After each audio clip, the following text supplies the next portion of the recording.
Existe um silêncio que precede a tempestade.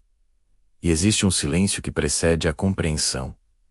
Você já sentiu isso? Aquela sensação elétrica na base da sua nuca, de que o mundo que você vê, as ruas, os prédios, as pessoas, as leis da física, é apenas uma cortina, uma superfície pintada para esconder uma maquinaria muito mais complexa, antiga e terrível. A maioria das pessoas vive e morre na superfície. Elas olham para o céu e veem estrelas distantes, bolas de gás queimando no vácuo. Mas houve homens, mentes perigosas e brilhantes, que olharam para o céu e viram um espelho. Eles não viram o espaço vazio. Eles viram o reflexo de suas próprias almas.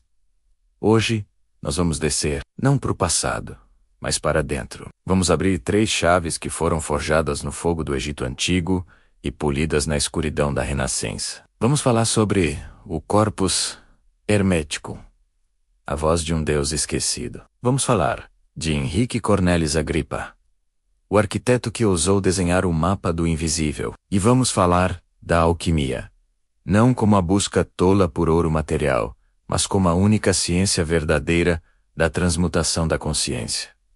Fique comigo. O que você vai ouvir a seguir não é história. É um manual de instruções para uma realidade que você esqueceu que habitava. A pergunta não é se isso é real. A pergunta é: você consegue suportar a resposta? Imagine o Egito antes dos faraós que conhecemos. Um tempo onde a magia não era superstição, mas tecnologia. Nesse berço de areia e estrelas, surge uma figura Hermes Trismegisto. O 3 vezes grande. Talvez um homem, talvez um deus. Talvez uma linhagem de sacerdotes. Não importa a carne, importa o verbo. O legado, deixado por essa entidade, é o Corpus Hermeticum. Quando esses textos ressurgiram na Europa, trazidos de Bizâncio para as mãos de Cosimo de Medici em Florença, eles não apenas iniciaram a Renascença. Eles explodiram a mente medieval. Por quê?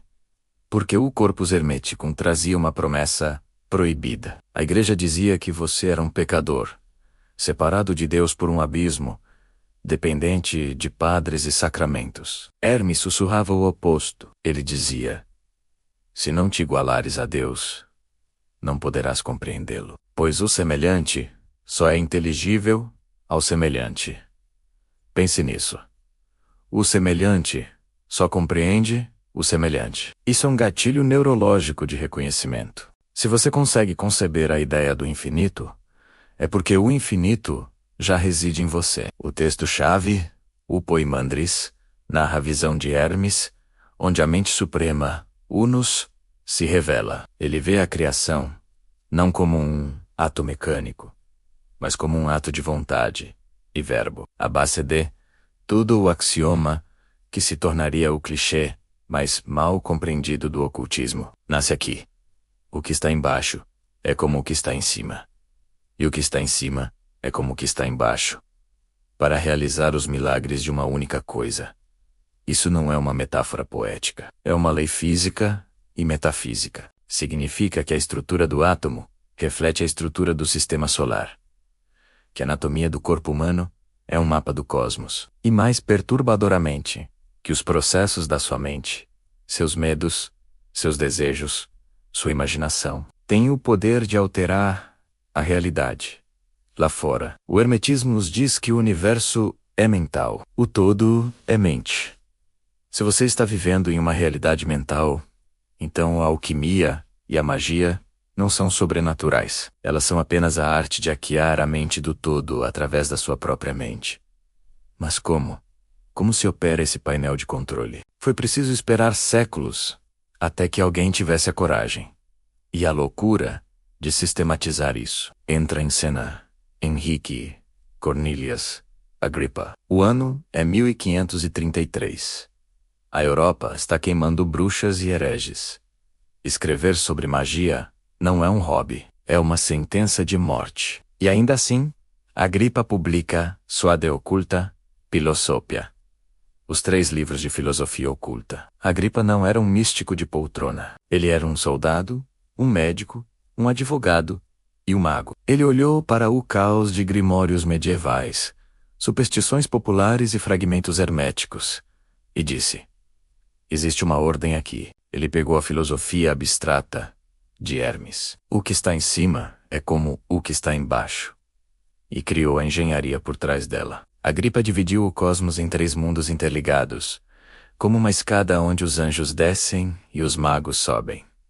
O mundo elemental, o físico, onde vivemos. O mundo celestial, o domínio dos astros e das harmonias. E o mundo intelectual ou divino, a morada das inteligências puras, a genialidade de Agripa. E o que o torna tão perigoso até hoje é a doutrina das correspondências. Ele explicou que você não pode afetar o mundo divino gritando com ele. Você precisa usar a linguagem da simpatia. Para atrair uma influência solar, poder, ouro, clareza, você não apenas reza, você se cerca de ouro, usa girassóis, veste amarelo e invoca no domingo. Você cria uma ressonância, você está afinando o instrumento da sua realidade local para vibrar na mesma frequência da realidade superior. Agripa nos ensina que a magia é a ciência de unir o mundo inferior ao superior, através de vínculos. E qual é o agente que liga esses mundos? O que conecta sua mente ao seu corpo é o Spiritus, o 5º elemento, o veículo da alma. E é aqui, na manipulação desse Spiritus, que Agripa aperta a mão dos alquimistas. Agora, esqueça os laboratórios cheios de frascos borbulhantes por um momento. Ou melhor, olhe para eles com novos olhos. Quando falamos de alquimia em paralelo com Hermes e Agripa, não estamos falando de química primitiva. A alquimia é a prática do hermetismo. Se Hermes é a teoria e Agripa é a metodologia, a alquimia é a prática. O alquimista olha para o chumbo, o metal pesado, cinza, tóxico, saturnino. Ele não vê apenas um metal. Ele vê a matéria em seu estado mais denso, caído, longe da luz divina. Ele vê a si mesmo. O chumbo é o ego humano, pesado, inerte, opaco. O objetivo é transformar esse chumbo em ouro. Mas o ouro alquímico não é apenas o metal que compra pão. É um metal solar, incorruptível, que brilha com luz própria. É a consciência divina despertada. O processo segue 3 fases principais, que são gatilhos psicológicos profundos para quem busca a transformação.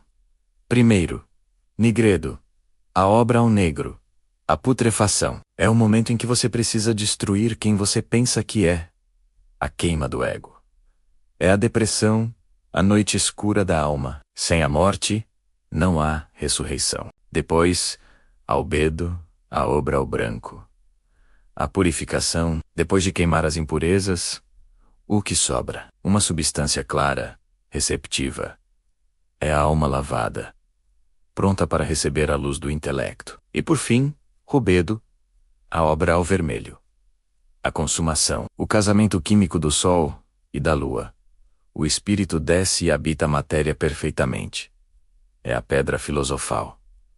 Agripa sabia disso. Ele sabia que os talismãs e invocações eram inúteis se o operador, o mago, não tivesse passado pela sua própria transmutação alquímica. Um homem feito de chumbo não pode comandar espíritos dourados. A autoridade não vem de um livro, vem da qualidade da sua alma. A projeção do pó alquímico sobre o metal base para transformá-lo é uma metáfora para o poder do ser humano iluminado, de transformar a realidade ao seu redor apenas com sua presença. O verdadeiro mago não precisa desenhar círculos no chão. Ele é o círculo.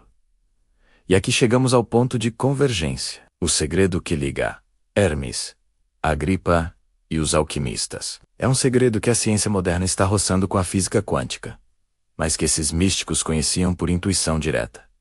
O universo é um holograma de correspondências. Quando Hermes diz como acima, assim abaixo, ele está dizendo que você não é um observador passivo. Quando Agripa lista as escalas de números e anjos, ele está lhe dando o teclado do computador cósmico. Quando a alquimia descreve o fogo e o enxofre, Ela está descrevendo a fricção necessária para acender sua consciência. Mas há um aviso. Agripa, no final de sua vida, escreveu uma retratação sobre a vaidade das ciências. Muitos dizem que foi medo da Inquisição. Outros, mais astutos, dizem que foi sua última lição. Ele percebeu que todo o conhecimento, todos os livros, todas as tabelas mágicas, eram apenas degraus. Se você se apega à escada, você nunca entra na câmara superior. O verdadeiro Corpus Hermeticum não está escrito em papiro. Está escrito no seu DNA.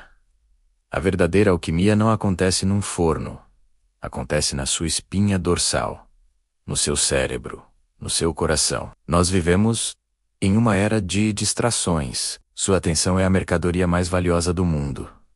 Por quê? Porque onde você coloca sua atenção, você coloca a sua energia criativa. Os antigos sabiam disso. A grande obra é fundamentalmente a conquista da sua própria atenção. É retirar o foco do chumbo, o medo, a mídia, o consumo, o ódio, e fixá-lo no ouro, o eterno, o criativo, o divino. Você chegou até aqui. Isso significa que algo em você ressoa com essa busca. Talvez você sinta que é um estranho numa terra estranha. O hermetismo diz que isso é bom. Sentir-se estranho aqui é o primeiro sinal de que você se lembra de onde veio. O caminho de Hermes, a estrutura de Agripa e o fogo da alquimia estão à sua disposição, não como dogmas para serem adorados, mas como ferramentas para serem usadas. A porta está destrancada. Na verdade, nunca houve uma porta. Havia apenas você, parado diante de si mesmo, com medo de abrir os olhos. Olhe para o espelho. O que está embaixo é como o que está em cima. Você é o laboratório, você é o cientista e você é o experimento. A pergunta que deixo para ecoar no seu silêncio hoje à noite é: em que fase da alquimia você está? Você está queimando no negro, esperando no branco, ou pronto para o vermelho? Pense nisso, e até a próxima transmutação.